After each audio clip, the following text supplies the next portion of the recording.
अस्सलामुअलैकुम बच्चों। बच्चों, आज हम गोल्डन वर्ड्स पढ़ना सीखेंगे। जी हाँ टीचर। चलो मुझे अब बताओ, अगर हमसे गलती हो जाए तो हमें क्या कहना चाहिए? सॉरी। क्या कहना चाहिए? सॉरी। Very good.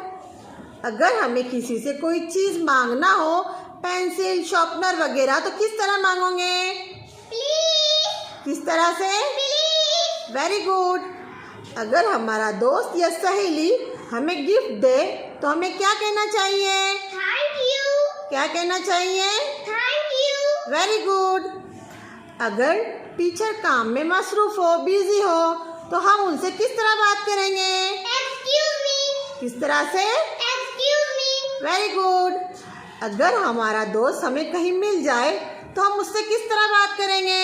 हेलो। किस तरह से? हेलो। वेरी गुड बच्चों। हेलो।